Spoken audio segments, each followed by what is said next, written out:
என்னுடைய ஆசீர்வாதம் என்னை நம்புற அத்தனை பேருக்கும் உண்டு. கடவுளை தேடும் பொழுது துன்பம் வரும்போது தான் கடவுளை நம்ம தேடுறோம். இன்பம் வரும்போது கடவுளை நம்ம தேடுறதில்ல. எதனால ஐயா? அதாவது உண்மையாக சொல்லப்போனால் சுகமாக தான் எது தேடுவேன் தேடும். அது நம்மகிட்ட எல்லாமே இருக்குது. அது வந்து உண்மையாக சொல்லப்போனால் முதல்ல படிக்கிற பையனுக்கு படிப்புன்னே இருக்கும். படிச்சு மட்டும் வேலைக்கு போகணும். வேலைக்கு போனால் காசு சம்பாதிச்சிடும். காசு சம்பாதிச்சோன்னா ஒரு பொண்டாட்டி கிடைக்கும். அதுக்கப்புறம் குழந்தை பிறகுது. அது இப்படி எல்லாமே அவங்க எதுக்கு கடவுள் தேடணும்? படிக்கும்போது படிப்பேன்னா நான் என்ன பண்ண கடவுள் ஏன் படிப்பேன்னு கேட்போம். படித்து முடிச்சு வேலை கிடைக்கலன்னு வச்சுக்கோங்க. என்ன பாவம் பண்ண தெரியும் வேலை கிடைக்கல இருக்கும். வேலை கிடைச்ச உடனே இப்போ ஒரு கல்யாணம் பொண்ணே தரணும்னு வச்சுக்கோங்க. என்ன பண்ண தெரியும் பொண்ணு கிடைக்கலன்னு கேட்பான். ஆகும்போது எதுக்கோட கடவுள் தேடணும்? எல்லாம் கட்சி எப்படி கடவுள் தேடணும்? அதனால வந்து அது துன்பம்னு ஒன்று கொடுத்து அது வந்து நம்ம செஞ்ச பாவ புண்ணியத்தை தகுந்தாங்க. அப்போதான் இறைவனை தேட முடியும். அந்த சுகமாகிறவனுக்கு இறைவனுக்கு அவனுக்கு சம்மந்தமே கிடையாது. ஆனால் துன்பப்படுறவனுக்கும் கடவுளுக்கும் ரொம்ப பக்கத்தில் இருக்குது.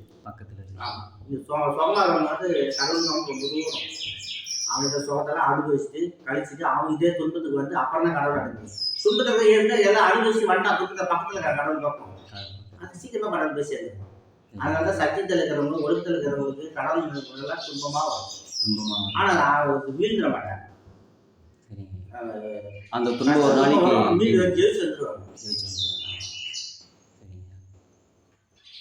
ஐயா, இப்போ நம்ம யோக மார்க்கத்தில் நம்ம போயிட்டு இருக்கோம். இதனோட முடிவு தான் ஞானம் ஐயா, இல்லை அதுவும் கடந்து போகணுமா? எப்படி இல்லை, இப்போ வந்து யோகத்தை செஞ்சு தியானத்துக்கு போகணும். தியானத்தை செஞ்சு தவத்துக்கு போகணும். தவத்தை செஞ்சு நீ ஞானத்தை அது பின்னாடி தான் அடையணும். முதல்ல வந்து யோகம்னா உடனே செஞ்சுனே இருப்போம். மன உளைச்சலாக இருக்கும். அது ஒரு கொஞ்ச நேரம் கை கொடுக்கும். தியானம்னு சொல்லுவாங்க. அது வந்து கொஞ்ச நேரம் ஆகும். அந்த தியானத்தை கொஞ்ச நேரம் எடுத்துட்டு போனால் தவம் வரும். தவத்து சமாதி ஆகும். சமாதி அப்படி போயிட்டே இருக்கும். அதுக்கு ஒரு கிளாஸ் இருந்துகிட்டே இருக்குது. அப்படின்னா ஆமாம், இப்போ எனக்கு குழந்தைங்க ஸ்கூலில் சேர்த்துனாங்க. ஸ்கூலில் படிச்சோடனே ஹைஸ்கூல் சேர்த்தாங்க. ஹைஸ்கூல் வந்து காலேஜ் போனீங்க. காலேஜ் வந்து அது ஒன்றுலாம் போகுது. அதே மாதிரி திரும்பி படிப்படியே நிறைய படி இருக்குது. இந்த படிப்பு வந்து உள்ளுக்குள்ளே படிக்கிற படிப்பு. இங்கே வெளியில் படிக்கிறது பூரா வயிற்று இதெல்லாம் அறிவு. சிற்றறிவு பேரறிவுன்னு சொல்கிறாங்க. சிற்றின்பம் பேரின்பம் இது ரெண்டும் ஒன்று தானே ஐயா? இல்லை, இது வேற அது வேற. சிற்று இன்பம்ன்றது வந்து இப்போ நீ கல்யாணம் பண்ணிக்கினேன் அந்த இடத்துல ஒரு சுகம் வந்துருக்கும். ஒன்று ஒரு குழந்தை பிறந்தோன்னா அது ஒரு சுகம் வந்துருக்கும். திடீர்னு ஒரு வீடு இல்லைன்னு ஒரு வீடு வரணும், அது ஒரு சுகம் வந்துருக்கும். இப்படி எல்லாம் சின்ன வந்து போகும். இந்த உலக வாழ்க்கையெல்லாம் சிற்று பேருன்றது கடவுளுக்கு நம்மளுக்கு இருக்குது. இப்போ உங்களுக்கு எப்படி சொல்றதுன்னா, இப்போ நீங்களும் ஒரு மனைவியும் சேர்ந்தீங்க. அந்த இடத்துல ஒரு சின்ன இன்பம் வந்துருக்கும். அது வந்து கொஞ்ச நேரம் வந்து காணாமல் போயிடும். ஆனால் இரவு அது கண்டிப்பாக அப்படியே இருந்தால் அது பேர். ஆனால் நீங்கள் ஆணு பெண்ணு சேர்ந்து வர இன்பம் சிற்றின்பம் இது கடவுளோட நாமளும் கடவுளோட சேர்ந்து இருக்கும்போது பெரிய பேர். அது அப்படியே தொடர்ச்சியாக, அதாவது ஞானிகள்லாம் போயிட்டாங்க கடவுள் போயிட்டா வரதில்லை. அப்படியே அவங்க அது பேர் அப்படியே கண்டினியூவாக இருக்கும்போது விட்டு வாட்டியான ஆசை வருமா? அதுக்கு தான் பேருன்றது அடையத்தை கிடைக்கும். அடைஞ்சுதான் வரமாட்டாங்க. மறுபிறப்பு இல்லாத நிலையை இன்னைக்கு வந்து சாத்தியமாயிடுது. இல்லை, மறுபிறப்புன்றது வந்து நீ யோகத்தில் போய் ஒரு லெவல் அடையும்போது கண்டிப்பாக மறுபிறப்பு தவிர்த்துடலாம். ஆனால் அது வந்து எப்படி இது செய்யாதுன்னா வந்தே தான் வந்து நாம் ஏற்கனவே ஆட்கள் பாவம் பண்ணுறது இல்லை. அப்புறம் பாதல் எப்படி அழிக்கிறது? மறுபிறப்புன்றதே வந்து பாவமோ புண்ணியமோ செஞ்சாக்கா அதை கழிக்கிறதுக்கு தான் பிறப்பு. இப்போ நம்ம பாவம் இல்லை புண்ணியம் இல்லை நமக்கு பிறப்படி அவசியமே இல்லையே. அதுதான் அந்த குதிரை சித்தர் பாட்டில் வருவாங்க. ஃபர்ஸ்ட் ஸ்டார்டிங் கட்டு பூரணம் கண்டவர்கள் பூமியில பிறக்க காரணம் இல்லையடி குதம்பாய் என்றார். அப்போ பூரணம்னாக்க நான் எதுவுமே எல்லாம் முடிச்சுட்டேன்ட்டாங்க அவன் பிறக்க போறதில்லை. ஆனா ஏதோ ஒரு குறை வச்சுருந்தா பிறந்தா எல்லாம் சித்தர்கள் அனுப்பிச்சு சொல்லிட்டாங்க இல்லை. அதனால நம்ம பூர்வாనికి போயிட்டே இருக்கலாம். ஆனால் பூர்ணம் அடையலாம். இப்போ பொண்டாட்டி கேட்டீங்களா, பொண்டாட்டி சோகமாக அனுப்பிச்சு பொண்டாட்டி சோகம் முடிச்சுட்டு விட்டுருங்க. அதோட அதையெல்லாம் குறை வச்சுன்னா திருப்பி அது ஒரு குறை எடுத்துதான்.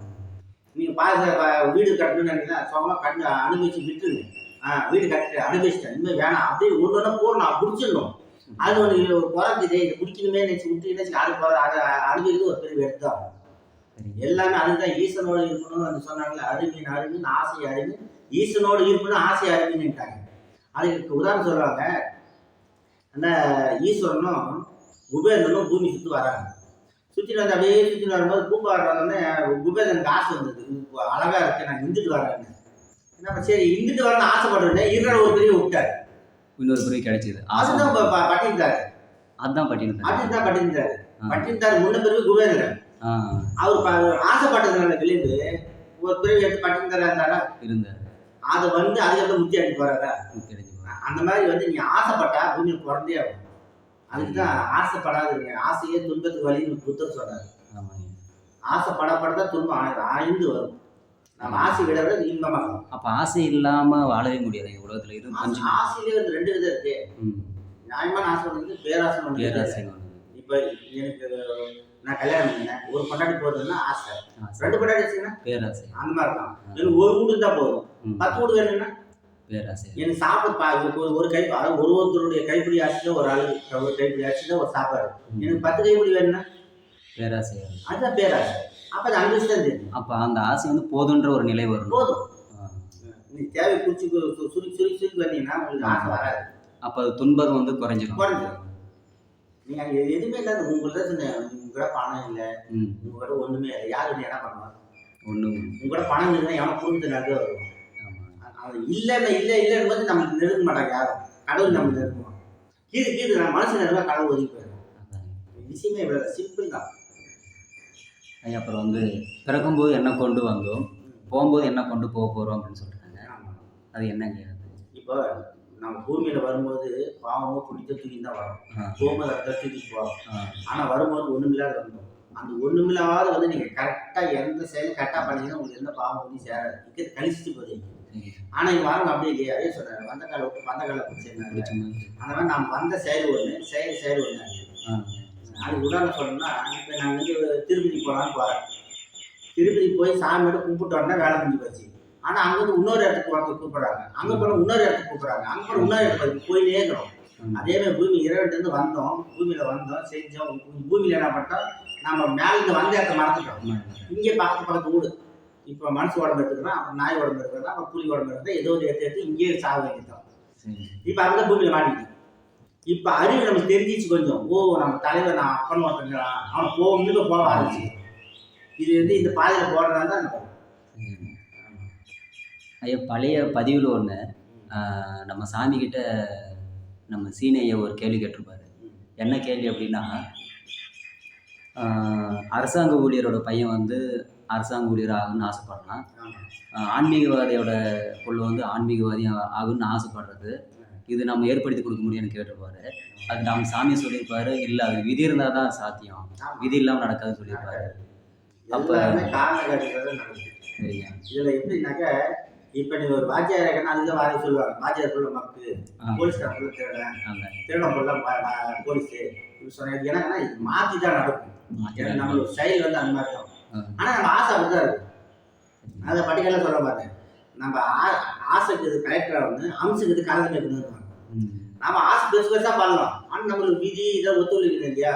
அப்போ வந்து நம்ம என்ன நினைக்கிறோமோ நான் நல்லா யோசிச்சு பாருங்க. நீங்களே உங்கள் வீட்டில் வந்து உங்களுக்கு வேறனான ஒரு பொருள் ஒதுக்கிங்க, அதான் உங்கள் பொருளாகும். உங்களுக்கு கிடைக்காத பொருளால் ஆசைப்படுவீங்க. இறைவன் நம்ம மாற்றி தான் வச்சிருக்கோம். நம்மளுக்கு எதுவுமே வந்து இது வேணும் எனக்கு கிடைக்காது வேறு போயிட்டே இருக்கும். ஆனால் நம்மளை கேட்குற நம்ம உதாரணத்துக்கு பார்த்தா அது நம்ம வேலைக்கு வந்துட்டே இருக்கும். இந்த மாதிரி வந்து இறைவனே வந்து மாற்றி தான் வச்சிருக்கோம். எந்த பொருள் வந்து வேணும்னு ஆசைப்படுறது வரவே வராது. ஆனால் அதே வந்து வேணாம் ஒரு பக்கம் உங்களுக்கு தேடி வரும். உங்கள் வீட்டில் போய் மனைவி திரும்பி கண்டுக்காக விட்டு போயிரு, ஒன்று சுற்றி வருவார். அதே என் பொண்டாட்டி போவாரு, அவங்க உங்கள் வேலையில் போனால் தொட்டு விடுவாங்க. சாதாரண விஷயம் தான். அந்த மாதிரி எல்லாமே வந்து நம்ம எப்படி அதை கையாளுறோமோ அதை வச்சு தான் நடக்குது. அவர் புரிஞ்சுக்கல. என்ன சாமி புரியல? அதுக்காக இல்லை, அப்பதான் தெளிவா தெரியும்.